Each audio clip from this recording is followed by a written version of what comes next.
This is Animus, I'm Aftermath, and today I am joined by the one, the only, the Assassin's Creed podcasting legend, Loomer. How you doing today, Loomer? Hey, I'm doing pretty well. How are you? I'm doing just fine. Today we're going to be talking about a few news pieces, and then we're going to get to the real depths of what we want to talk about. We'll talk a bit about Chronicles India, which was released this week. But before that happens, we just want to talk about a few news pieces here. First off, the Assassin's Creed movie has finished filming, which is great news. Some people thought they felt a bit...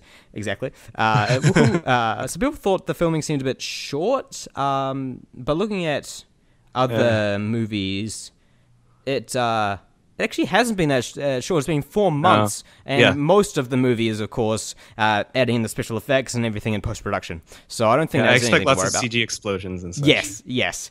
I think we saw the crew lined up in front of... for the final shot of them filming, we actually saw them lined up in front of this set that was completely green screen for the most part. So that should be interesting. I'm expecting some kind of like first Civ ending there, something related to that with the green screen. Yeah, possibly. The game. I mean, the movie itself seems to lend itself to a lot of practical sets and effects and settings. I was joking about the CG, of course, but yeah, maybe the modern day might be. If they have anything to do with the first Civ, which I'm hoping for, that would be super cool. But certainly a good use of green screen, I think. Yeah. And our second news piece today is that you, Loomer, actually just announced recently you collected questions for your podcast with Victoria Atkin. How is that going? Pretty awesome. We recorded on Thursday. She is a wonderful person and great to talk to. So I was really happy that we made some time to chat about all things Evie Fry, both the main game and a little bit of Jack the Ripper. I wanted to spend a little more time on Jack the Ripper than we got in the podcast, but unfortunately we had kind of limited time to chat. She had another call directly after, but overall it went great, and I'm super excited to edit it and release it. It'll probably come out on in a couple days. Let's see, today's Saturday, January 16th, so I imagine by Tuesday the 19th it should be out. Oh, brilliant. Possibly even, I don't know when this episode is going to go out, but it might. This will go out Sunday. Okay, all right. Then in the next day or two, probably. Oh, brilliant! Looking forward to that. Yeah, so it's cool. You get to hear some stories behind the scenes on the set, which, as you can imagine, are pretty funny. You get to hear about why about why Evie hates horses. Yeah. Oh, brilliant. Oh, that's great. Yeah, so I'm really excited to get that out, and then. Hopefully after that, I don't know, I mentioned this on one of my live streams. I don't think you were there for the one I mentioned it on, but afterwards, we're looking to record with Paul Amos, who plays Jacob. And it's been a little bit of a roller coaster scheduling with him because for a while I thought it was going to happen, and then it seemed like the podcast wasn't going to happen, and now it's kind of back to probably happening in the next couple of weeks. So interesting. Really, really excited for that. Oh, that's brilliant. That's cool. Yeah, so, yeah. Fun times in Loomerland. And in our final news piece this week, this was a news piece that shook the entire world, not just the Assassin's Creed world, but the sage David Jones passed away this week. Yeah. So sad. That really, really sucks. But he left a long legacy of brilliant work, and we can all celebrate that. And I don't know if they'll do anything with him in the Assassin's Creed universe anymore, but maybe some of his songs can allude to something sage-like at some point. I'd like to see that, although I don't know. It does seem like it's going to stay a one-off reference, though. Yeah, I think so too. So for those who don't know, I'm pretty sure it's AC4. In some of the files you hack, Darby threw in some references to David Bowie being a sage. He doesn't call him David Bowie, but you can piece it together from and he has one pupil that's kind of dilated differently, so he kind of looks sage-like. I thought that was a really cool touch, but I don't think they're gonna do anything, or if they do something, it would have to be really tasteful. I wouldn't want an image AC Initiate style of Abstergo hauling away his corpse to harvest his sage blood or something, you know what I mean? Because it'd be really tempting to if you're gonna buy into this concept that David Bowie really is a sage and it's not just an Easter egg, it's then you would think, okay, Abstergo right now is doing everything it can to harvest his DNA, or else maybe they got it somewhere else before. He's famous. Yeah. Well, they ran into him, pricked his finger or something. But those files did mention that we don't know David Jones's current position though. So I think that in universe he was big in the 70s and 80s, and then he kind of disappeared. So I don't know how much that will work, but yeah. Anyway, sad news story. Just an Easter egg for AC, I'm sure. Yeah. Now, let's actually talk about the main thing we're here to talk about today. We're going to talk a bit about Assassin's Creed Chronicles India. This does, in fact, contain full spoilers for India, so if you haven't played it, it's like... how long did it take you to play through it? Do you remember? I think total was probably about 5 hours. It was 3 hours today and 2 hours when I did it on Wednesday, yeah. So if you haven't played it just yet, just go buy that, go play that. It's only 5 hours-ish. Shouldn't take you too long. So, and then come back and listen to the rest of the episode. Although I think personally, like, it's kind of like spoilers with air quotes, because it's like there's the plot, like China is fairly paper thin, and I feel like there's not a whole lot of I don't think it really ruins the experience. But yeah, if you are planning on playing it, you should probably do that beforehand. But So I think that the first aspect we could talk about real quick for India is definitely one of the parts that are probably the best and the part that stands out the most, and that would definitely be the gameplay and the stealth aspects of it. Personally, I felt that just like with China, it was really solid, although it could be a little finicky, but for the most part, it was definitely a highlight of the game. What did you think about the gameplay? I don't know if I would actually consider that the highlight of the series so far for me. I think the art design and the graphics of the game, to me, are for me anyway, unquestionably the highlight of Chronicles so far. The stealth gameplay I find really interesting because in a lot of the console games, there's never as much emphasis on being a ghost or a shadow and just like slipping by enemies.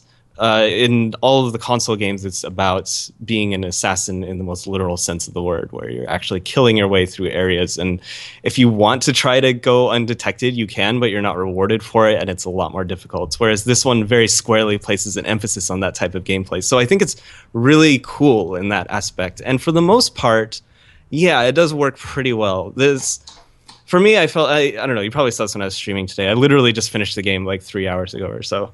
But like there are some aspects of it that aren't perfect, like here and there. Like they give these enemies like the vision cones, right? Yeah. And like to me, it's a very clear like design language where if your character gets inside this vision cone, that's when you'll be detected. But it actually, their range extends just a little bit further past the very edge of their vision cone.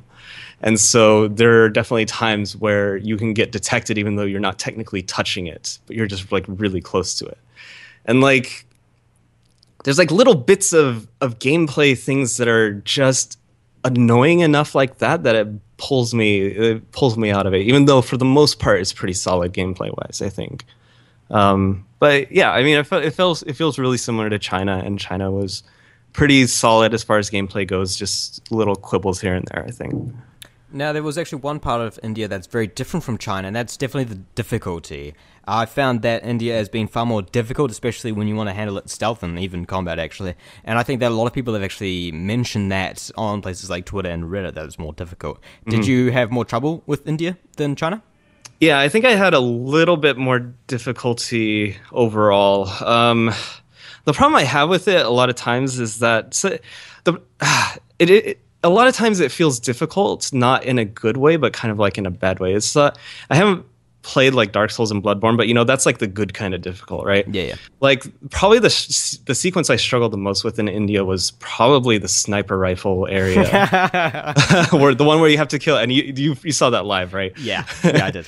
Yeah, it was funny because like I think both you and Column, like when I got to the very, very end, you're like, oh, and like FYI, this is like the hardest part of the game, so be ready. And I only had to restart that like 3 or 4, or maybe a few more times. Like it wasn't that bad though. Like it was way worse for me to do the sniper rifle area. But for me, like a lot of the problems, the reason it became difficult for me with that was because the game wasn't giving me enough feedback on who could see, like you don't see their vision cones anymore. Yeah. And then if they see a body, it just fails you and you have no idea which guard is seeing which body unless you look really carefully, and maybe you can see the exclamation mark every once in a while. But it's really frustrating like in that aspect. And I don't like it when games are difficult in a sense that like it feels like I'm fighting against the game. Yeah. And not like an intended difficulty ramp or something, or you know what I mean? Like It's because it feels difficult because the game is not communicating to me very well, and not because it's like a particularly requires a lot of dexterity or timing or anything like that. It's just because I don't understand the systems the way I would like to in order to do the things. And I had a lot of problems like that throughout the game here and there. That kind of ruined the flow of the experience for me, I think. The sniper rifle section in particular is actually very interesting for me because I found it very fun, very interesting, very unique. Well, you found it frustrating and boring and unique in a bad way, in that it breaks the flow. Yeah. Well, I also felt like it felt out of place to me too. Like I feel like yeah, and we were kind of talking about this in the stream with other people too. I mean, it's not super out of place. I mean, you do get like a Gatling gun in Syndicate. Ezio has like kind of like a turret of fire in Revelations and everything. It's not like too far out there, but it did really feel almost Call of Duty-ish, even though it's not really like that, because it's really more about like using some basic mechanics to lure guards to different places and take them out without them seeing. But I found it frustrating because the rest of the game is very good at communicating that information to you about where they can see, when if you whistle, like who it's going to hit. Yeah. Like the radius of your whistle and everything. Yeah. And like it was really hard to do for the sniper rifle area. You would shoot an area, and like it took me a couple times to figure out what the radius of the bullet noise was, and stuff like that, and what the length of the vision cones that I couldn't see were, and stuff like that. So, yeah, but I do realize that you and some other people in chat were like, "Oh, I thought this section was really cool." I mean, well, I'm just sitting here being like, "Fuck this section! It's the worst thing ever." I thought this was actually an amazing example of how different people can take different parts of different games. Yeah. Like with the gunpowder barrels, you did that in such a unique way because you didn't understand how the gunpowder barrels was supposed to work. Yet I love that because I like managed to work out what they were trying to tell me, and you felt that it was kind of. Actually, I was mentioning it in the chat, but you didn't see it. Oh, I must have missed it, yeah. Yeah, but because you didn't understand that, you actually figured out an alternative way to do it, which was so interesting to me that you actually, instead of just sitting there and being like, oh, this doesn't work, you actually found out a different way. But, like, what the way you were supposed to do was actually lure them to being in front of the barrels. So you shot just in front of the barrels on the ground, then blew up the barrels, and they would both be killed. Oh, okay, I see. Because it was, so for some background on my stream, like the game tells you, hey, if you shoot gunpowder barrels, they'll explode. And like that's all the text it throws on the bottom of the screen. And so I'm looking around with my sniper rifle, I'm like, the only barrels I see in this entire map are these ones in the lower left. And they look like regular barrels. They're not like labeled with explosive markings, and they're not red. They're literally just two wooden barrels, and I shoot it. And then the guards come over to look at the barrels that just kind of exploded from my bullet. And it didn't look like a fiery explosion. Yeah. It was literally just the barrels falling apart. They come over and look at it. I'm like, why are these barrels... Like, I was like, this can't be it, because this is exactly the same as if I had just shot the ground there. Like, and the barrels weren't there. They would just come over and look at where the ground was shot. And so it was just another case where I was really frustrated because the game wasn't doing a very good job of communicating to me, the player, like, in my opinion, of where these gunpowder barrels were, because they did nothing to highlight them, and they also didn't explode with fire. It was, I don't know. Anyway, that's funny though that I didn't think about that, like bringing them closer for the explosion. Yeah, is interesting. So for you, it was more frustrating because there was no kind of feedback. Yet I guess it was more like luck of the draw that I kind of picked up on the very little feedback they were giving, and so I actually used that little feedback to then infer from that and figure out the answer to the puzzle myself, giving me the satisfaction of figuring out the puzzle. I agree that definitely just adding some kind of fire effect or something or making the barrels red, would have helped a lot. It was a little weird. And this bothers me probably more than other people because it's just like how I play. But like in a situation like this, like I really want, I'm a programmer and everything, and I just want very clear rules on what I can and can't do and how systems will interact.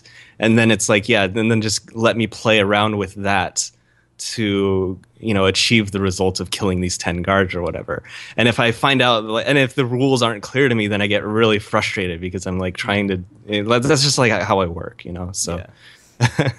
Another part that you found difficult on the stream, and by the way, for listeners, we're going to be referring to the stream quite a lot, so maybe you can go check out Loomer's stream on Chronicles China if you want. If you want, Chronicles India, but only the last 5 sequences are uploaded. The first 5 got corrupted from my stream on Wednesday to the point where it's pretty much unwatchable. So it's unfortunately it's just sequences 6 through 10. But yeah, I'm going to refer to Chronicles India as Chronicle China a lot, and for some reason I've done that a lot through its pre-release situation. It's been kind of awkward in some situations because people get confused. Yeah. Even in text and things like that, when I'm talking to someone in the suburb, I'm just like, no, I didn't actually mean China, I mean India, God damn it.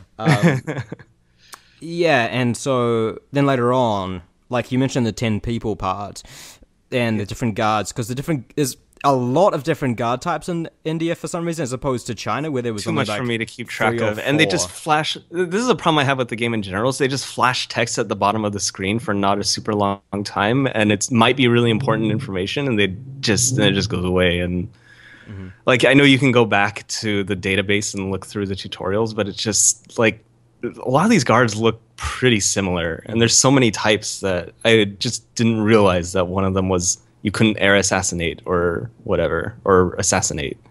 Yeah, so I found that frustrating. Because I played it in one setting, or I think it was close to one setting, maybe two settings the day after, I actually found it pretty... It wasn't easy, but it definitely wasn't difficult to keep track of all the guards, but because you played it like 3 or 4 days apart, I guess I could see that. And that's, like, of course not your fault, because the game should account for and not make it difficult just because someone decides to play the game in different settings.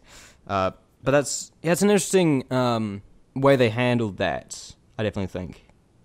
Yeah, and I don't know. I think in general, the tutorials and stuff, like, they just slammed a whole bunch of stuff at the very beginning. I seem to remember of just... Yes. And maybe I'm also thinking of Mirror's Edge because I just was playing that as well. They do the same thing, but it's just like, it's a little too much information overload, it feels like. And it also felt kind of lazy because it was the same training scenario as Ezio and Xiao Jun, but now your mentor is invisible, but they're still saying things like, yes, good job, now do this, or whatever. But it's just like Arvez with like a guard. Yeah. And I was kind of like, what? Like, why couldn't you just put Hamid there? Like, isn't that Arvez's mentor? And like, wouldn't that make sense? And do the same thing with Nikolai in the next game? But I feel like Nikolai's going to just be sitting there with a guard and some random, somebody's just going to be talking to him with text, and you're not going to know who it is. A little bits like that. I'm just like, what? Yeah, the tutorial at the very beginning definitely struck me as being really strange, because it goes those little slides, like as if it was after a mission you unlock something new, but for every single thing in China, and I actually mean China this time, and it almost acted as if it thought that we only played China a month ago, when in reality we played it nearly a year ago. Yeah, well, the original plan was to have, I'm sure, way less time in between games, and they probably just didn't change anything about that. And I honestly, I'm curious what you think about this. Do you think they did anything to the games in the extra time they had, or do you think it was just like purely a marketing thing where they just put it on a shelf for a while and then brought it back? Because I noticed things like, even, it's called Uplay and not Ubisoft Club, right? Yeah. Like in the menu. And it's just lots of stuff that feels... the other thing is like the opening message, which was changed in Syndicate, right? This is made by a team of various... and then they changed it to include things like sexual orientations and gender identities and stuff. And I kind of assumed that was going to be the new line going forward, but... in this one it's the old one, and so it really feels like it's just the one that they were going to release 9 months ago or whatever, and then they just brought it out now. I can definitely agree with you, because I was certain that they were actually adding stuff, especially a story, because that was, I think, the biggest complaint with China was that there was no story in there. Yeah, and this is a very bland story. I thought that that extra 6 months they were taking, because it was, even though they never actually announced a release date, they still didn't feel that they had to announce that it was being delayed. So we didn't actually hear anything until E3, where there was a demo there, and we didn't hear anything after that. That was weird. That was really weird, because I played it at E3 at the Ubisoft lounge. They had a little corner set up, and I played through the second half of the first precursor site you run into, where you're navigating through all the light traps and everything, and it was fun and interesting. And I actually asked the guy there when they were thinking of putting it out, and he said August roughly is when they were thinking of doing it. And I was like, okay, cool. and that didn't happen. Yeah. And so, yeah, it was really weird and slightly frustrating because also like because they just weren't talking about it at all. Like they wouldn't give an update, and that was I don't know what was going on with that. Yeah, exactly. I thought like I think they probably thought that because they didn't actually give us a release date to begin with. But like I still feel that the fan base, because I think. Didn't they announce that all 3 Chronicles games would be out by fall 2015? Yeah, I'm pretty sure that's what they said in the original press release. And then also at some point, Amar tweeted out a reply to either Steven Totillo or someone else who was asking about like, hey, what's going on with these? And he basically said, hey, they're still on track for like the end of the year or whatever. And that was sometime in 2015. And then, and then just like radio silence, and everyone's just kind of like, what? And I don't know if it was either they. Like to me, it really seems like they didn't change anything at all in the game itself. So to me, it really seems more like a marketing type thing, possibly. And so it's either they thought maybe they just wanted to keep the focus really on Syndicate for 2015 in the second half, not have any other distractions or make people feel like they were doing too many games, right? Because the year before was Unity and Rogue coming out at the same time. And Unity is the only one people really remember a whole lot of, and they remember that it was awful, right? And so maybe they wanted to kind of send a message like, hey, we're wholly focused on just this one game right now. Or I don't know if maybe they just think it will sell better in these months after. Like there's a lull in the series usually, in between when one game comes out and another one comes out. So I have no idea, though. It's really bizarre, and after playing the final game, it's like, I don't know, maybe they did add stuff. There's no way to really know for sure unless we ask somebody, but like, unless they say something. But right now, it's really weird. I don't understand why they delayed it like they did. Yeah, I was pretty confident that they were actually going to add something in those months where we had radio silence, but like as you said, with the small details, like it being named a Uplay instead of Ubisoft Club, it definitely just it seems like they didn't. That seems like a simple thing to change in the main menu. Like if they were going to do a pass over it and be like, okay, let's update all these things or whatever, that'd be like one of the first things you look at and say, oh yeah, we got to change this. But it really felt like they just like didn't even look at it again and just pushed it out the door almost, Very, very strange. It doesn't feel like nothing stands out to me as being brand new from after China or anything to me really. Or the alternative to this is that they did add stuff, and that the game that they were originally going to release was just going to be hilariously like bare bones, like story wise or something. Yeah. But I really don't think so, because it still feels like the same level of gameplay and story as China. Like they were all developed at the same time, Yeah, I don't know. It's a really strange situation. I've never encountered a situation like it personally. Now, let's talk about the collectibles a little bit. Did you take a look at the collectibles too much? I know that you were kind of moving through it for the stream. I was moving through it. After the stream was over, I did flip through the collectibles, like the scrolls and some of the database entries. I didn't pick up everything, but I picked up... Well, I think I missed like one scroll, possibly. So I got pretty much everything. And the scrolls are just the story from Brahman anyway, so... Yeah. And then I read through some of Arbizmir's stories. I don't know, I found it all really kind of just very light in terms of content and substance, I guess you could say. How do you get the Arbiz stories? I only got 2 of them. I don't know how. I'm pretty sure that those are by doing the optional challenges. Like save the 3 people or whatever. Yeah. Or steal the 3 jewels. I thought so, but and then those stories are basically just him being like, "Oh, those jewels were so shiny, I couldn't keep my hands off them." Yeah, I'm just like, this is ridiculous. Like, I don't like this is like not. Like they don't really add anything. It's just like a little blurb. And I'm just like, okay. So I don't really have a desire to go back and get the other ones necessarily. Okay. And so then there were the Animus fragments or Animus shards, whatever they call them in this one. Helix shards. I don't even know what they call it. Did they add anything? I can't remember. I can't remember either. I don't think so. Like they don't explain them at all. They're just like, oh, here's something you want to pick up. Like it's like I keep bringing up the Caucasians in Unity just because they were the low point of collectibles in the franchise. It's literally just no explanation. It's just go to this shiny thing and you want it. Yeah. I think they count at the very end for your score, maybe, or something like that. Because they do count it up at the end of each sequence, but I don't know if it's just towards your score or what. They might unlock some of the other things. Like they have entries for like, the weapons and everything else.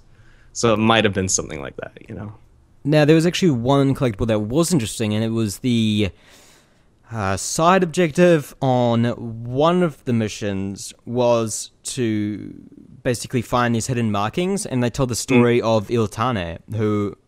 I don't know how to pronounce it, actually. Iltani, maybe? I didn't know. But she was actually one of the assassins in the AC2 Vault. Oh, cool. I didn't make that connection. And I missed one of the story pieces, so I didn't get the whole thing.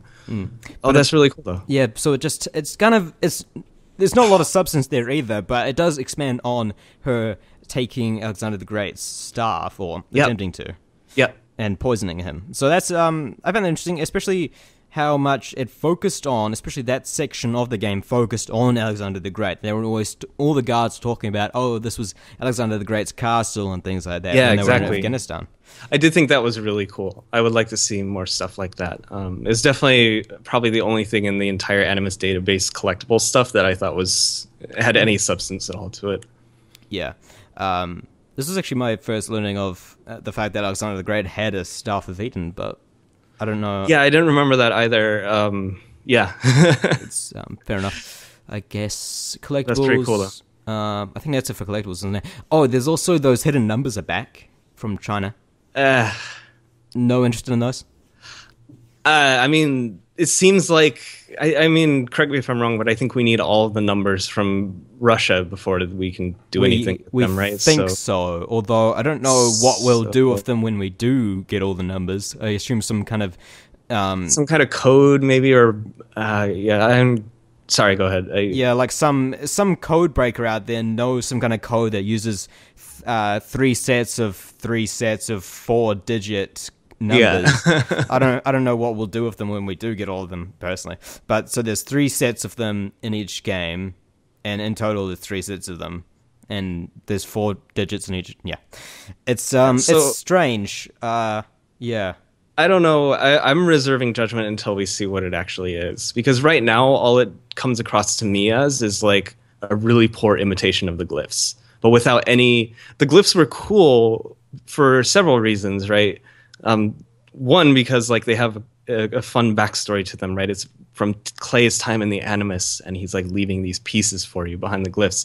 And then when you go into the glyphs, you are, kind of expanding the in-universe. It expanded the universe of the game for you, and had a lot of really cool puzzles linked to very classic art pieces and events and everything. And then you were rewarded at the end with this really mysterious precursor video, basically, that even further expanded on the lore of the game, as far as the puzzles themselves kind of expanded on human history as we know it, but then the video expands on the Isu / precursor for Civ lore, which is wholly owned by the series. And like I see these and I'm just like, okay, it's the logo of the game and there's some numbers.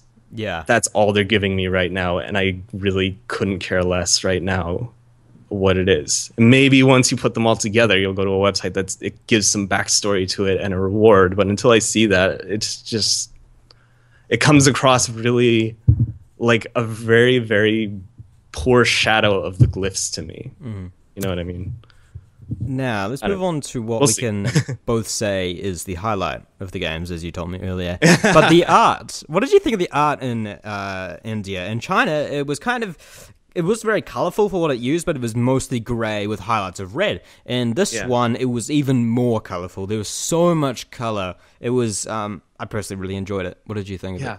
Oh, I thought it was absolutely beautiful. And, China also had like the watercolor type, like paintbrush strokes to everything. Mm-hmm. And this one was more about, I don't know, like, it's in a lot of traditional like Indian imagery, like, kind of like the sun and like all the intricate detail within, and kind of different parts of it rotate.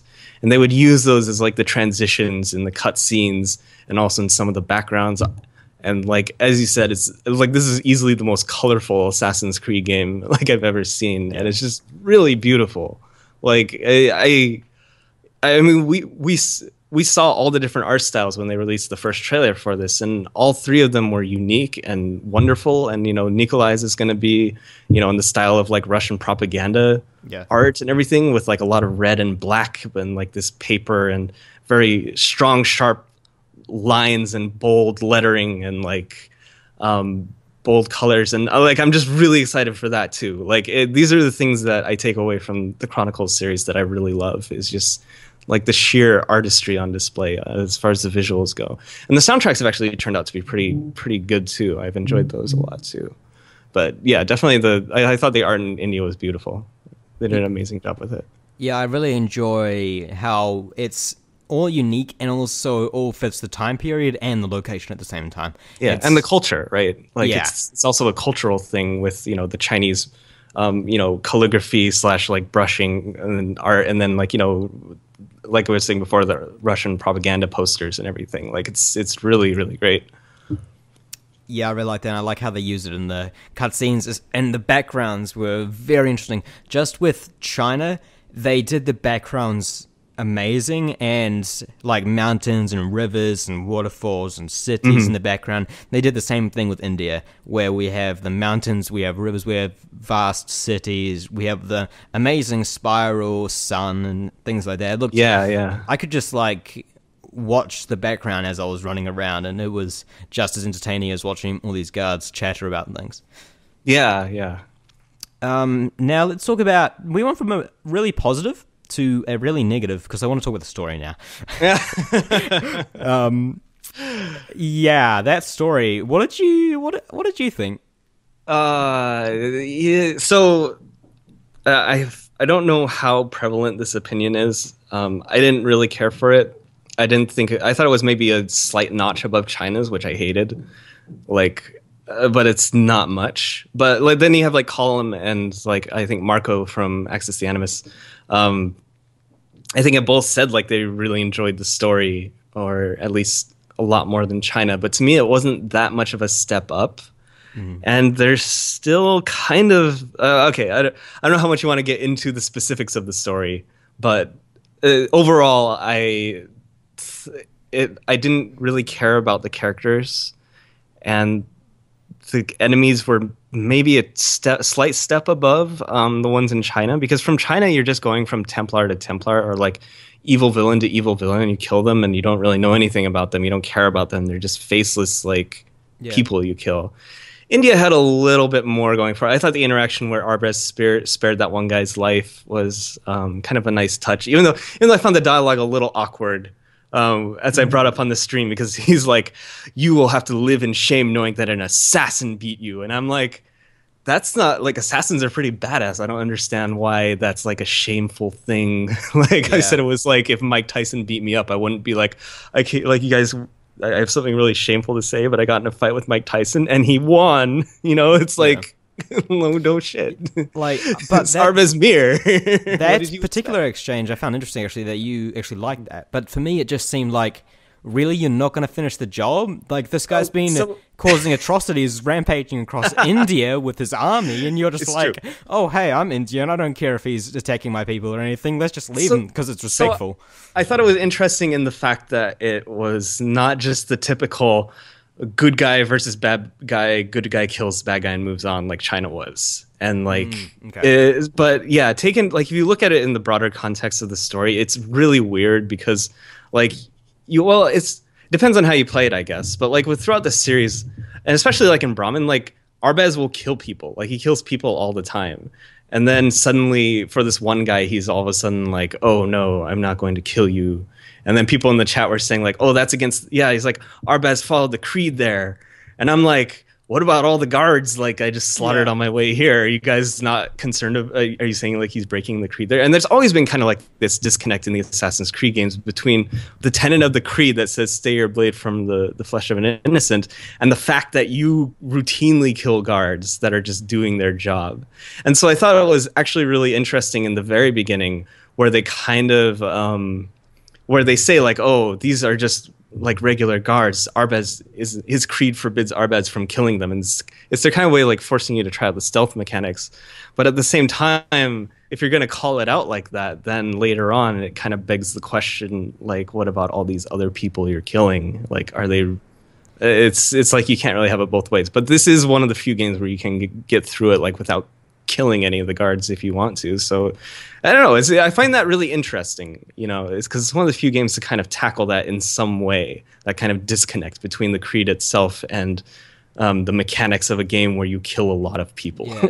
Darby's actually touched on this in a few of his Gama Sutra articles, and I definitely recommend. But he talked about, I think it was, I can't remember what year it was. I think it was 2010 or something like that, where he was focusing on like basically the year of amazing storytelling, yet what the characters' motivations are completely disconnect from whatever they're doing. Like, he actually, I think it was when Ezio was still romping about, and he was talking about how, like, Ezio doesn't seem like the type who would just be killing city guards for no reason. And he was also talking about, I think it was Red Dead Redemption as well, because, like, John Marston is this guy who's hunting oh my god, bounty hunters, and his old gang members, and he's doing it just because he has to, just for his family. Yet at the same time, we're killing outlaws left and right. We're killing whoever we want left and right. Yeah, that's just because the game mechanics require for it to be a fun game. We have to go around killing people, and even though that doesn't make any sense for the story.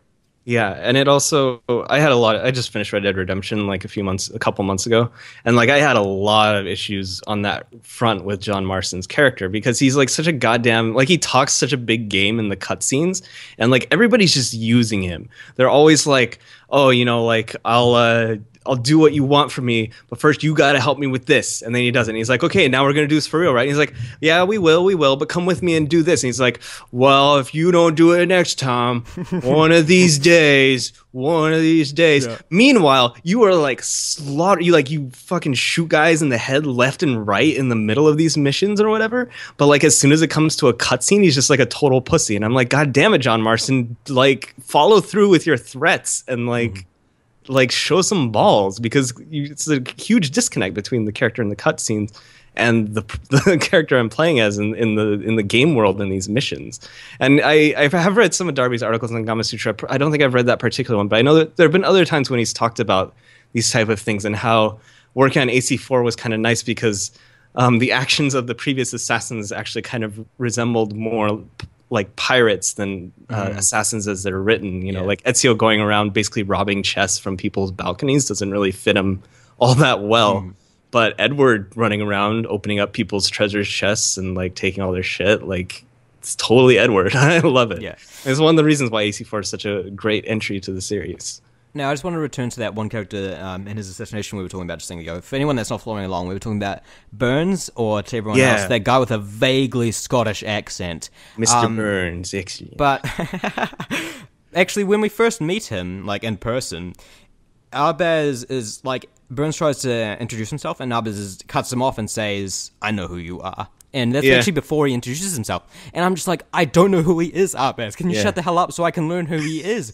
I had to go into his database entry after I killed him to find out who the hell I just killed, because I had no idea. I think he's mentioned maybe once before that in the story, which is where we're supposed to pick up on that. But, like, I didn't understand who he is. And, like, sometimes, occasionally, actually, like, twice in the story, Arbaz's lines and his actions actually just annoyed me as the player. Like, then he cut him off so I don't actually learn anything about the story. And later on, at the very end, when Piara is all like, you can go run off and go cash that Templar in his box. And I'm like, yes, I'm going to go chase down this Templar. Yeah, that's probably important. Then he's like, baby, some other assassin's going to get it. Exactly.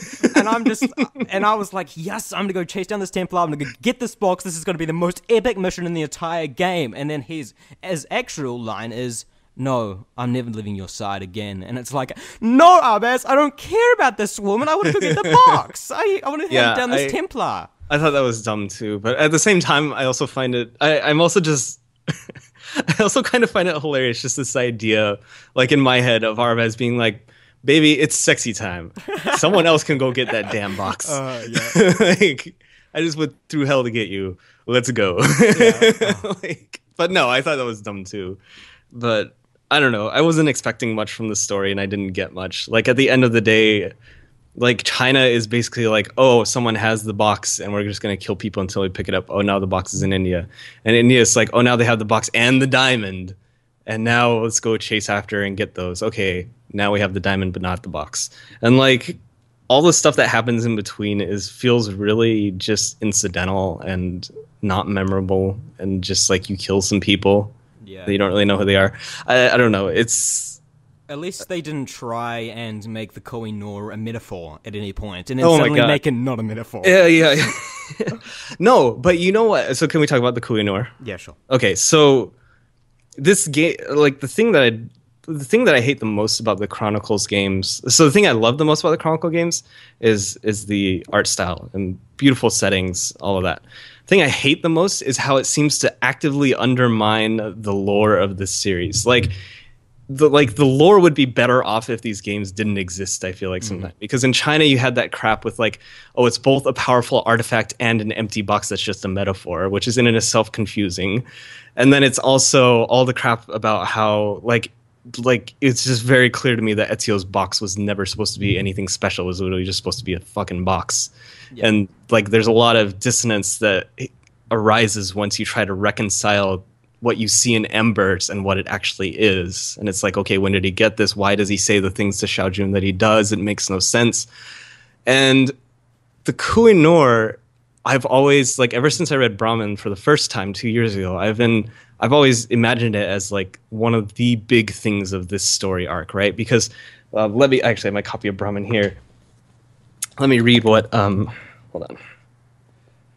Excuse me, I just knocked my headphone out. Okay, let me read what Hamid tells Arbaz in the game. Arbaz says, "A piece of Eden." Hamid says, "Perhaps the jewel has kept its secrets for many centuries. But whispers in the great halls of the Brotherhood claim it is an immense source of energy with the power to bind the fate of all the pieces of Eden together as one." And I read that, and I was like, whoa. All right, this is clearly like one of those story things that you set up for like a payoff later, right? Yeah. So, like, I imagine at some point, like in the present day, you're going to get a whole bunch of pieces of Eden together, and the Koh-i-Noor is going to bind them all together, and maybe that's how you defeat Juno or something, right? Like, it's a little bit shaky. In this game, the Koh-i-Noor is never anything more than just a fucking, like, Energizer battery for the goddamn box. Mm-hmm. Yeah. And that drives me absolutely nuts. And it still kind of fits in the description of the Koh-i-Noor because it just says it's like a tremendous energy source. And that's how it's depicted too, right? Like you have near the end of it gets shot, right? And it shatters of Brahmin. Mm-hmm. And it unleashes like this energy wave, and then it reassembles itself into a whole diamond. And it's surprising to me that they never talk about the function of the Koh-i-Noor as something that will bind the fate of the pieces of Eden together as one. Instead, they're just like, oh, it's the power source for this box. And it drives me just crazy because here you have possibly the most powerful piece of Eden of all. It's powerful on its own, but in addition to that, it has like a higher purpose. And it's literally like playing second fiddle to the motherfucking box. Yeah. Which I have so many issues with. Not the least of which is that, like, you can replace the Koh-i-Noor with just, like, a lightning bolt if you want, or some other form of energy to power the box. And then there's a part of me that's like, I don't recall the Apple of Eden needing a Koh-i-Noor powering its energy to... I mean, like, AC1, like, the Apple of Eden shows you a, like, global map of all the other pieces of Eden and shit like that. That didn't need a fucking, like, energy source to do that. Neither did the staff or the sword or any of these other pieces of Eden in the game. We have never seen them requiring a power source, but suddenly you have to kind of suspend disbelief that the Isu, when they made these precursor boxes, made it so that they needed a humongous fucking battery or a bolt of lightning in order to use them. It seems ridiculous to me. I haven't seen the boxes do anything that the pieces of Eden couldn't do. You know what I mean? Like that alone drives me nuts. And then to see it, I don't know if like this aspect of the diamond is sidelined or not. The part where it can bind the fate of the pieces of Eden together as one, like, because they just never mention it. And I don't know if they didn't mention it because they've decided to retcon the diamond to just be a fucking battery pack for the box, or if it's just not. I don't know if it's a retcon or if it's just an omission. Yeah. But I was so let down and upset by it. And there's other little bits about it that annoy me too. Like if you go to the database for the Kohinoor diamond, let's see, I actually have it right here. Kohinoor, it's an 105 carat diamond, almost certainly one of the most desirable gems on the planet. It has passed through many hands of many dynasties on the Indian subcontinent. It basically just goes through, it really just talks about the actual like history, like the real history of the diamond. It doesn't really talk too much about how it plays into the AC world, but there's just like little bits here that make me wonder if they know what they're doing, because they talk about how the diamond is currently set into the crown of Queen Elizabeth and is on display at the Tower of London. But like if you read Brahmin, they make it very clear that the Kohinoor that's on display there is a fake, and that the real one's whereabouts are unknown. And it's like, there's like aspects of this that just make me really sad, because it feels like the overarching narrative of these games is just like is all over the place, and it feels like it's just splitting at the seams, and like it just like there's no consistency between all these different pieces of material anymore that Assassin's Creed puts out. And if there's no consistency between the story and all these different pieces, then I'm not invested in it. You know, it's just like one more thing that makes me care less about the modern day and all this overarching plot, you know, and it's really sad. Like, one could make the argument that when they say bind the pieces together, like the pieces' destinies together, that could mean like some kind of metaphorical thing. But I thought it definitely meant physically, like bring them all together and something happens. Like if you look at when they first introduced it, if you look at the goddess statue that's holding it, she is holding the Kohinoor in the center of her arms, and she's holding a shitload of other ones. different other pieces around her. She has the like staff, an apple, a sword. Like, I felt that meant that if you bring all of them together with the Kohinoor in the center, that's some kind of secret that Isu left behind. But I guess it could just be an energizer for the box. I really no. Well, so that's what I'm thinking is maybe it could have multiple functions, right? Because at the end of the day, the Brahmin does say like it's a source of tremendous energy, right? Like, what is the exact word? It's they literally say it's an immense source of energy, and so I guess the higher purpose of that energy is to like work in a way that binds all the pieces together. But, you know, like you could also use it to power just like a fucking box just because it's just like energy. Do you watch Rick and Morty? No, I don't. I've seen, I do like. Okay, so people who have seen Rick and Morty will know there's this episode. All the episodes are amazing. There's one episode where, Rick and Morty fly around in this spaceship, and it's revealed that Rick's car battery is powered by basically a microverse that he created, and that entire microverse, like their sole purpose is like it's literally an entire like species and like civilization whose purpose is to basically generate energy for Rick's stereo and his car.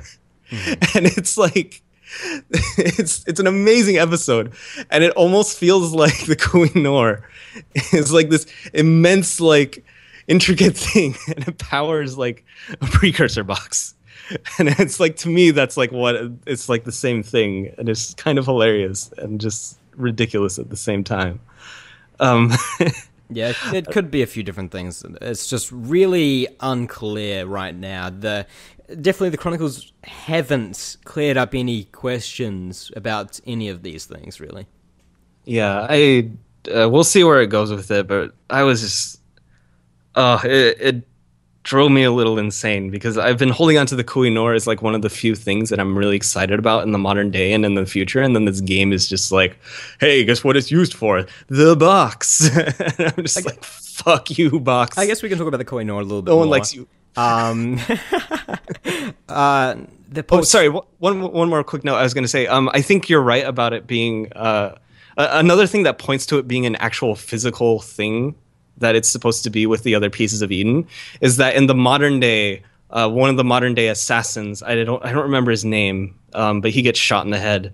Was basically saying when he finds that Jok's girlfriend or fiance has the real lineage that can help them find the Kohinoor, he specifically says, we have to find this right away. If the Templars get this near another piece of Eden, like it's basically game over. Like he makes it sound like it's a huge deal if you get this near any other piece of Eden. Yeah. And so that to me speaks to, it's very clear to me that it's supposed to be like a physical, like you put all these things in the same area and then you use the energy to like link them all, and it's like just some kind of unspecified power. Yeah. Which is an interesting concept that it's immediately gets a little bit deflated once you start using it to power the box and not mention any other stuff to me. Yeah, it's interesting. The Kohinoor is actually very interesting now that you mention things like that, because like we know that the Grand Temples were assembled because they needed more power to, well, the Grand Temples were assembled to protect the Earth, and they tried different things, and they tried like to use different apples to control the entire planet to wish away the problem. And like, but they needed more power. So I guess, did they construct the Kohinoor to power the apples to make it so that you can control the entire Earth with one apple? Oh, I don't know. It seems like an interesting. It's pretty open ended, and yeah, there's a lot of cool places definitely. they could take it, which is why I was really sad about how it was used in here. And I found the exact line, by the way, from Brahmin, where he's saying, we need to get this backed up and wiped from the Abstergo cloud before it's discovered. If they find that diamond first and get it anywhere near a piece of Eden, we're all f***ed. Okay. Is what he says. Yeah. So it's, to me, there's no question that it's like a physical thing and not just like a metaphor or whatever. No more metaphors. Yeah, exactly. To continue on talking about the Kohinoor, actually, that post-credits scene, what did you think of the post-credits scene? Oh, I thought it was dumb until I realized it was Ethan Fry, and then not just like some Ethan person. And it's like, okay, well now you can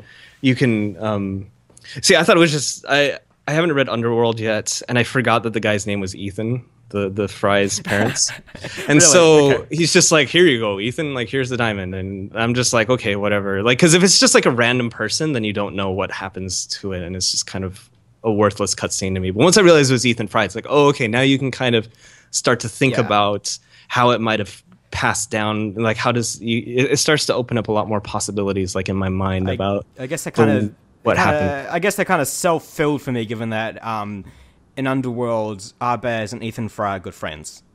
Yep. So that would that probably isn't clear for most people, actually, if you haven't read Underworld. I didn't think about that. Yeah, it's I haven't read Underworld yet, and you have, so but I do vaguely remember that, like, basically, yeah, like they're friends, and you know those two families are intertwined in a lot of ways, and so that makes a lot of sense. So that's pretty cool. So then the question rises: where is it then, and how is it going to get to Russia for Chronicles Russia? Is it still in London?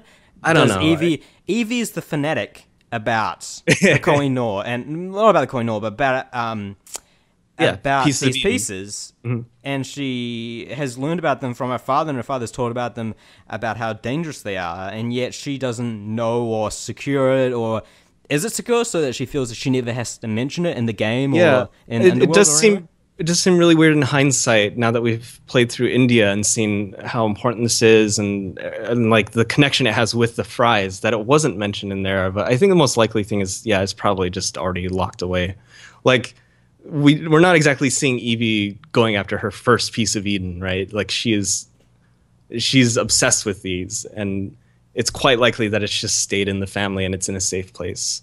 Well, but I really don't think Nikolai is going to find it. It's not going to come up in his story because, like, the Chronicles trilogy really seems to be the box trilogy.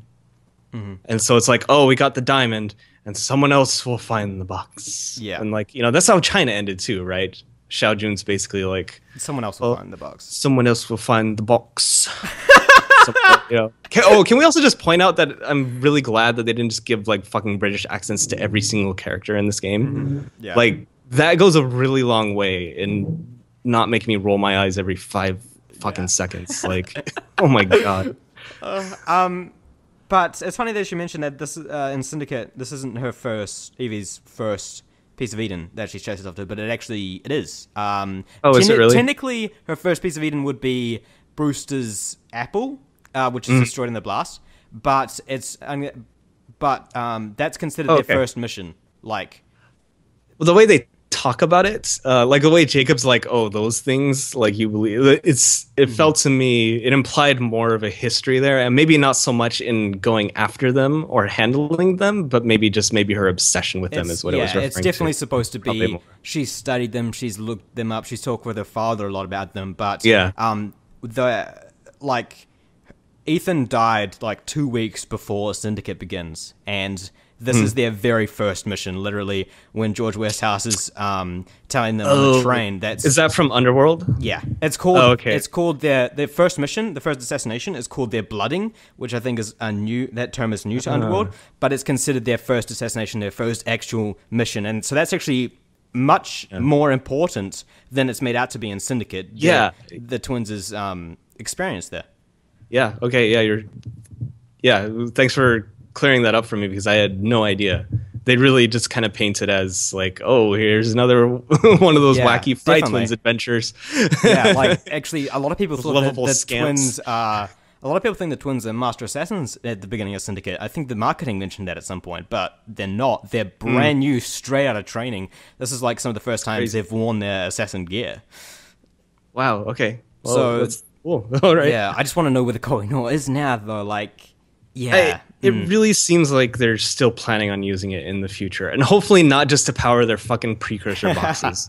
So we'll see where it goes. It's not mentioned once in Underworld at all. Okay. Well, that's weird, but I'm still holding out that there's some promise on the Kohinoor, and like I said, the way they use it in India isn't entirely inconsistent with what it's described as. It's just not its primary promise/purpose. Actually, and I'm hoping that they'll fix that. My bad. Kohinoor is mentioned in Underworld, actually, surprisingly quite a bit, because Jayadeep, who's the main character, that's Henry, son, right? Yeah. He's referred to as Jayadeep more in it than Henry. Right. But basically, he grew up hearing of the Kohinoor and its amazing abilities from Arbaz and his mother.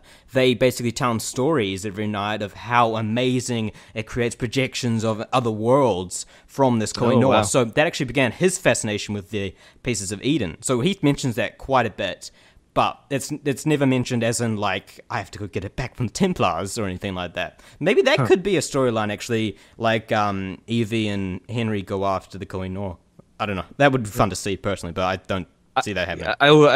I think the most likely thing is it'll be revealed that it just stayed in the care of the Fry family for however long until we need it for other story purposes. Yeah. That could be cool, too. I would like to see it more in, like, an actual game, and not the way it was in India, but like in a main Assassin's Creed game. Like the same way we heard about the Shroud a long time before we actually saw it in a game.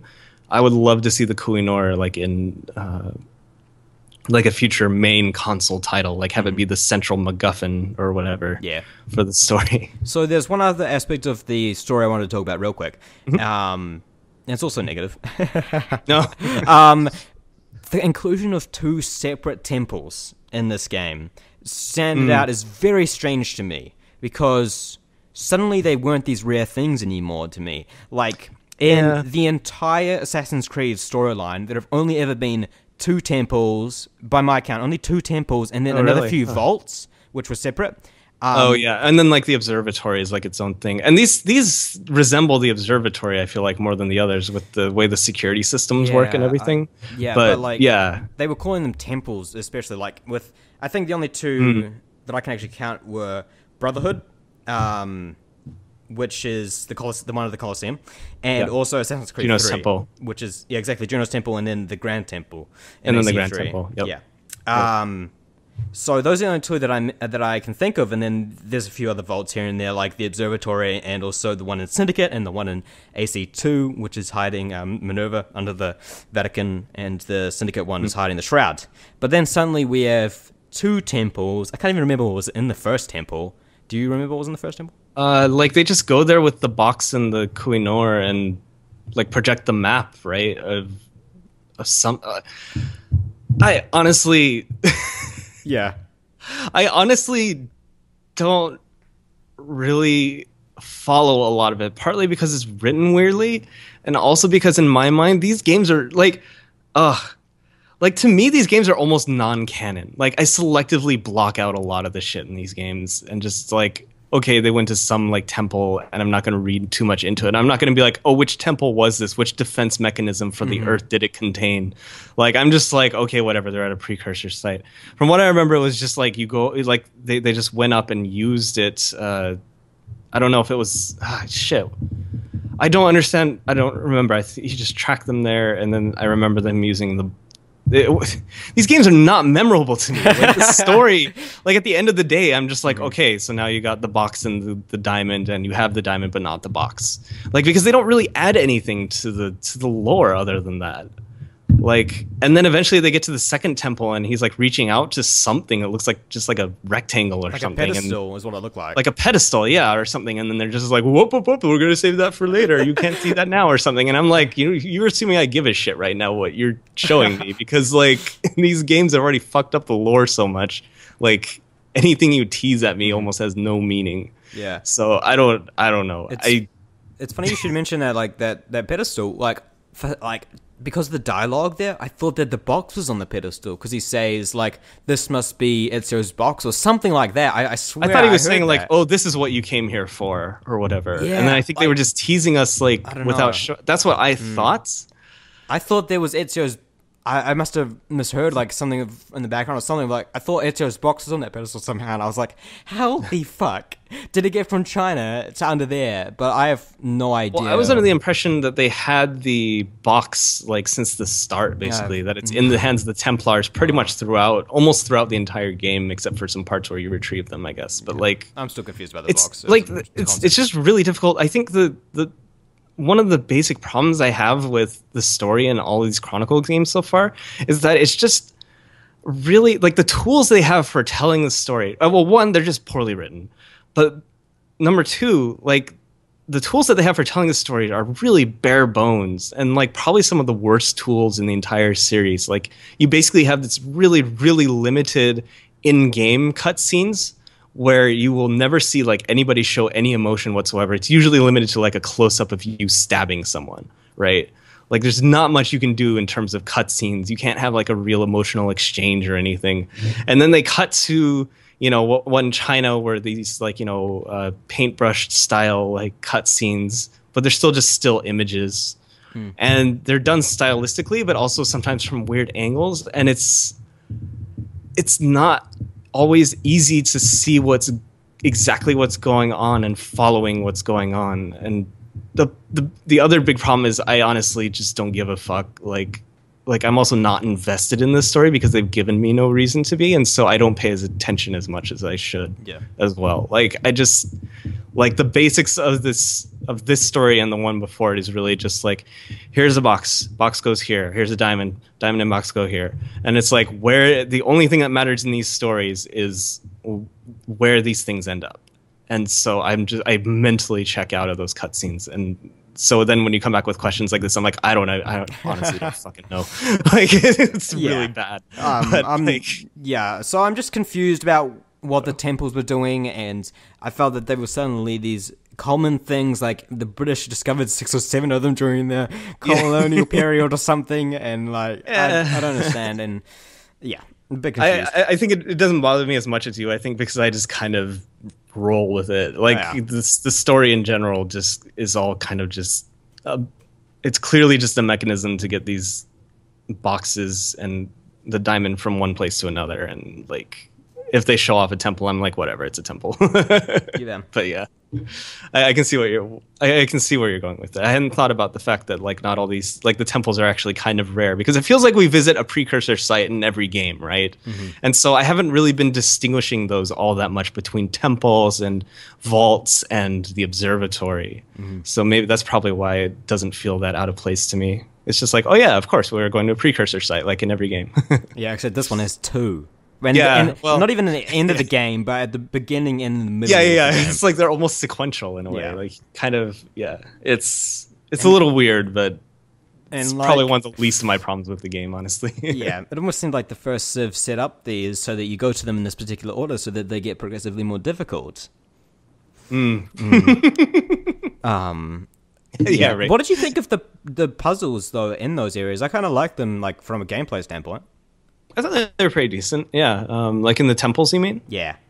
Yeah, I like the temples. They were a nice change, and I kind of missed that aspect of it from China, because China has almost no modern day / precursor / first Civ stuff besides the box itself, and the box is only used as a MacGuffin to drive you throughout these levels, right? Yeah. So it was really cool to see, like, and I was really excited to see this when I saw it at E3 too. But it was really cool to go back and be like, oh yeah, like here's some prominent presence of the first Civ in this game, and they did, and it's cool to see those traps again after.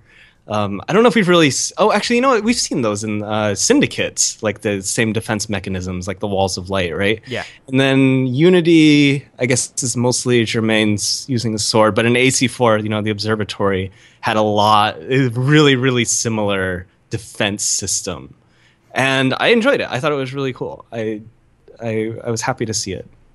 Yeah, I thought it was a ton of fun. I thought it was a unique way to break things up a bit. Yeah. Although I saw that you struggled with a bit how there weren't set rules for how the walls of light worked and whether you could crouch under them or not. Oh, yeah. There were some of these horizontal, just for context really quick, there's some horizontal lights that shoot out and kill you, and some of them you can crouch over and some of them you can't, and they're positioned like microscopically higher. There's just microscopically more space under some of them than others. And this is another case where I have an issue with this game in that it's not being clear to me. It's not the game isn't talking to me and telling me what's allowed here, because I tried to duck under some of the horizontal walls of light early on and I got killed. And so later on, there was an area where you can duck under them, but they're not placed that much higher. It's not really that noticeable unless you really, really look at it. And people are like, oh, duck under those. And I'm like, but I already tried that. And then I tried it under the new ones. I'm like, I can make it under these, but not the ones before. Like, it's just really, there's a lot of moments like that in these games where it feels like they're not consistent in their rules or they communicate them poorly to me. Mm-hmm. And that's what frustrates me. That's what leads to the most gameplay frustrations to me in these. But yeah, anyways, side note.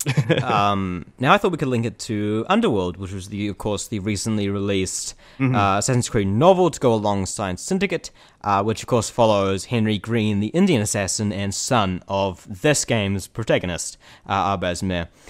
Now, you definitely do not need to read Underworld to read this, to play this, because they don't intersect in any way, shape, or form at all, ever. But just thinking back on like if there was any interesting parts that I kind of got out of reading Underworld first, and I can say that there is none. It doesn't help. They don't link into each other. There's nothing fun in India that kind of helps out with anything in Underworld. Nope, they're two separate things, even though they seem like they could have linked together quite well. That's nice. Yeah, that's too bad. So now I thought that we've done a lot of this already, but I thought we could compare it to Chronicles China as kind of a recap.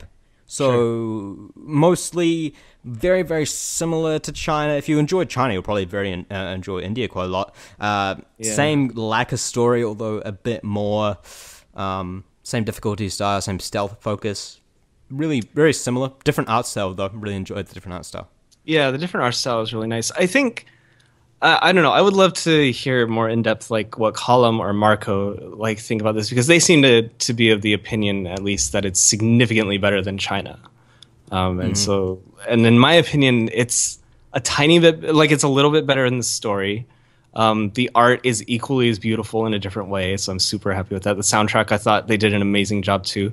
I thought it was really cool. They actually, Lauren Balfe had this first Civ theme that he weaved throughout Revelations and AC3, and it would be it's this very epic, dun, dun, dun, dun, dun, you know what I mean? And it actually crops up again in here. During one of the first Civ areas. I thought that was really cool. I thought it was a really great touch. Soundtrack was great. Gameplay, a little tougher in some areas overall. I think I would agree with that. But I don't know. When I walk away from India, I don't feel like it's a fundamentally like overall a fundamentally different experience. It feels very similar to how I felt after I finished China, which is that it looks beautiful. I'm grateful for that. It's cool to see a character that we have known previously. They aren't fleshed out in almost any way possible. Like they're barely used, so that's really disappointing. But they do some interesting things with the gameplay, and like I was saying before about how encouraging stealth with no kills, I think, is an interesting idea that we haven't really explored in any of the other games. And like these games have their merits. I just wish they weren't actively undermining the lore for me. For me, at least, it feels like they're actively making the overall story worse of the franchise. Yeah. So I don't know. I came out feeling almost exactly the same way, I guess. Yeah. Like, especially the story. A lot of people seem to think that it was a lot better than China, but like, just because it's not this repetitive toss that was China with, oh, this guy has the box, kill him. Oh, no, this guy has the box, kill him. It's not that bad, but like, still, it serves the exact same purpose to give us somewhere to go. I don't, personally, just because it's not as repetitive, I don't think it's necessarily any better. It doesn't flesh out any characters, doesn't give any characterization, doesn't explain anything. So I was just rereading Brahmin before this, and there's so many cool like we could spend an episode talking about Brahmin and the ideas I love in that it brings up that are really interesting to think about. Like, and a lot of it comes from having a modern day interacted with it, because you have this modern day protagonist Jatsura, and like he finds out his ancestor is this basically like slave boy.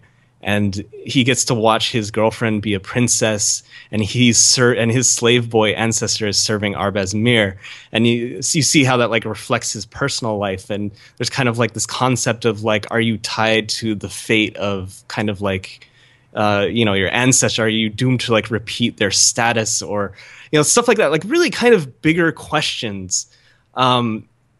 That can come out of things like this. And that's just like one example. Another is that when his girlfriend / fiance uses it and like basically has a romantic encounter with Arbaz as her princess ancestor, and she comes out of that being like, oh, I need I feel really weird right now, and like kind of like the implications of that are really cool. And then in game, even Arbaz is fleshed out like he's given like some cool characterization where he's actually like assigned to protect the man that he blames for like basically killing his family in a way. He's like conflicted about that, and his interactions with the slave boy that he takes over. And Hamid's presented as like kind of a weird character because he's like Arbaz's mentor, but he's also abusing Sura's I didn't ancestor. realize he was his mentor at all until this game. Like, I thought that he was some kind of like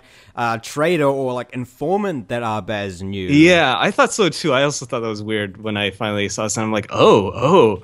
And like all of these things, like there's so much we could just talk about, and like we're not even talking about like the main thrust of the story here. We're just talking about some of the questions that you can pull out of some of the way that it's set up in like these smaller moments. It's like, and then you compare it to like Chronicles India, and there's absolutely nothing interesting going on with the story at all. It's all about the box and the diamond, like these two artifacts, and like where they go, and that's really it.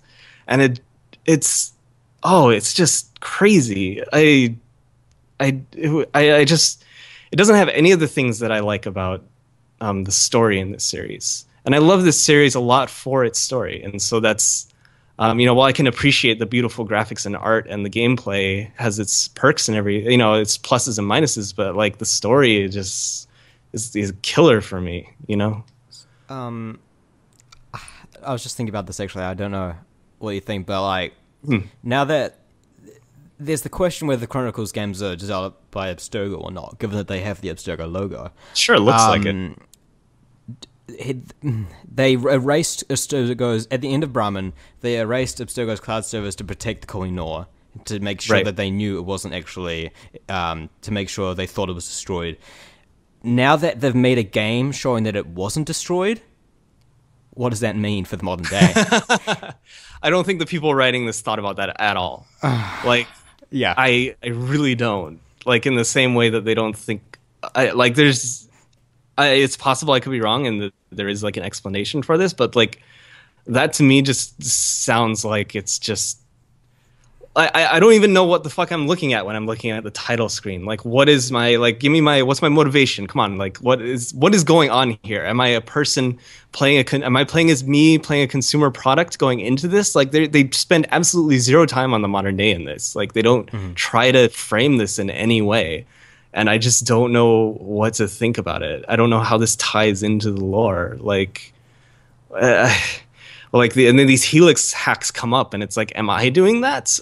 Or is it just what it probably looks like, in that it's probably just a lazy way of putting these gameplay things in there, and they don't really care about explaining these type of things, even though...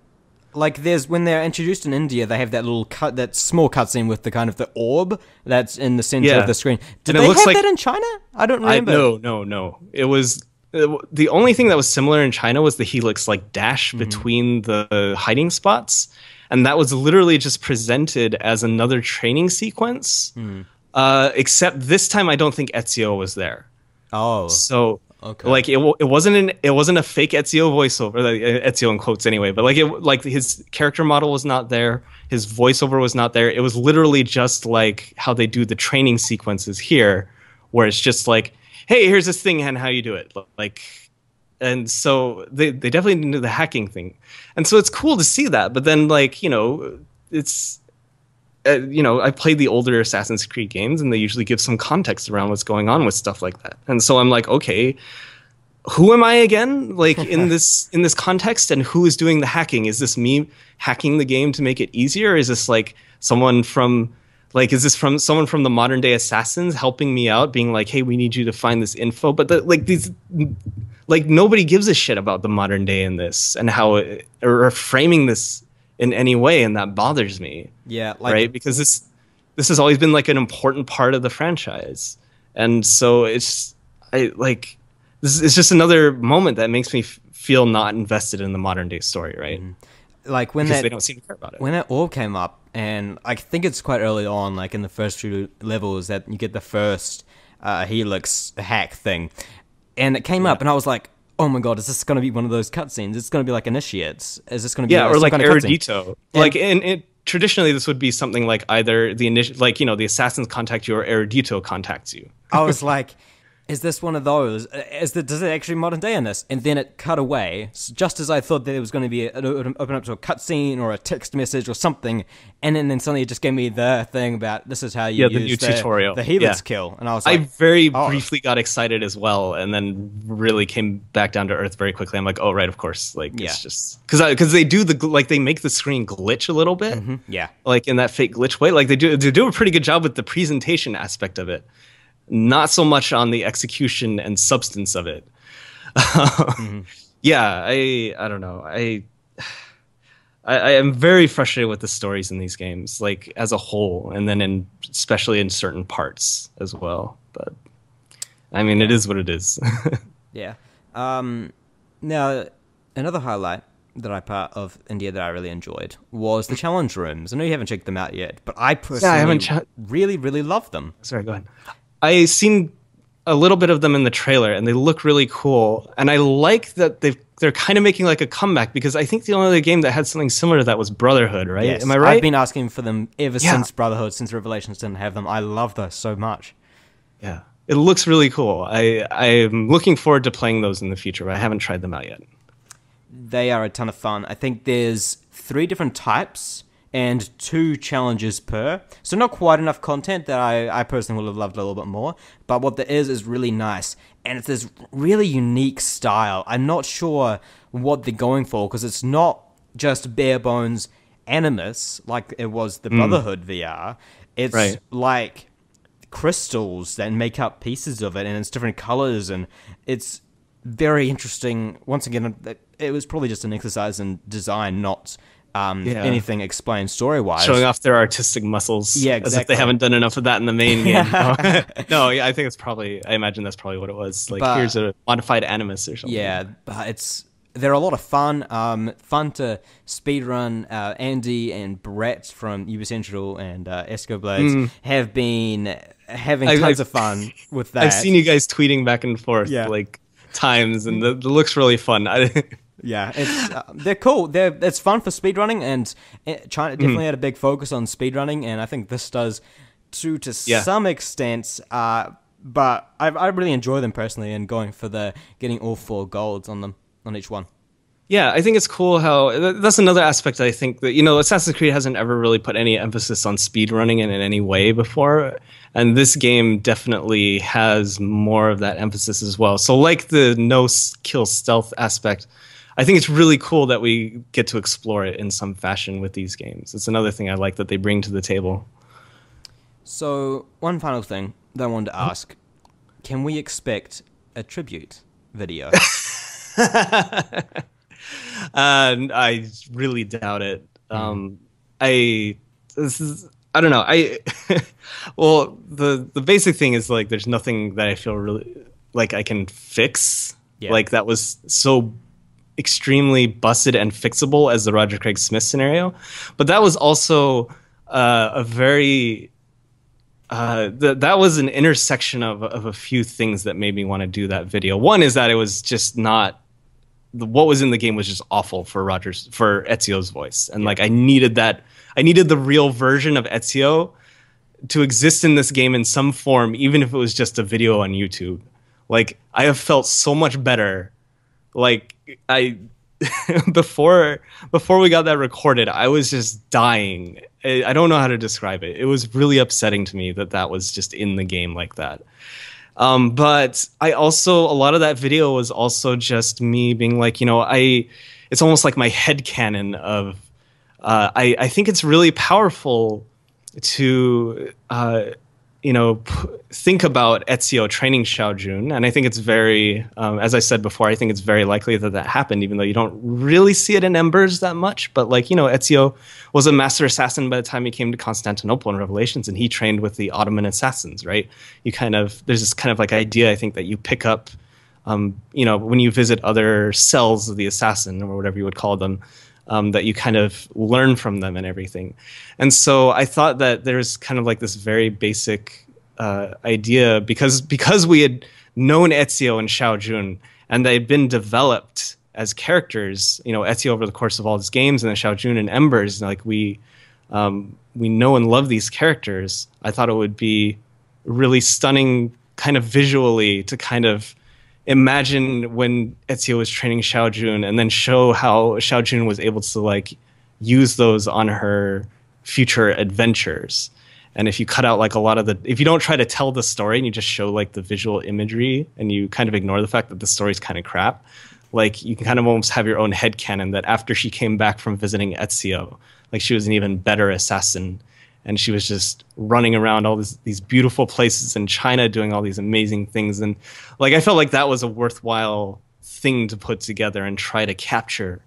I don't really feel like there's anything similar for India. And I have a bunch of other projects I want to work on too. So I'll be tackling those instead. Yeah. The other thing about that China video is also the soundtrack incorporated Ezio's theme in it with like Chinese instruments and did its own thing. And I thought that was amazing because it actually fit her story because she trained with Ezio, because they use Ezio's family and like a lot of other things, but this is one case where it really makes sense. And so that was the other thing that inspired me to do that video. There's nothing like that in India.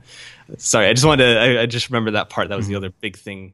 Thank you for sitting down and talk with me today, Loomer. It's been great fun.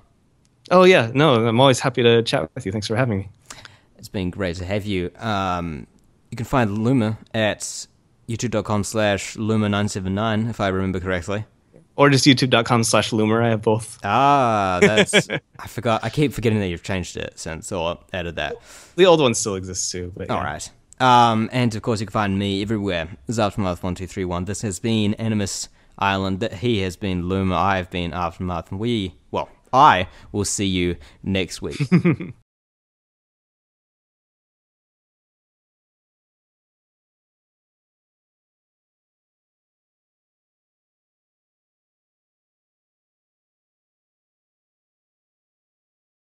Scanning. Scanning. Scanning.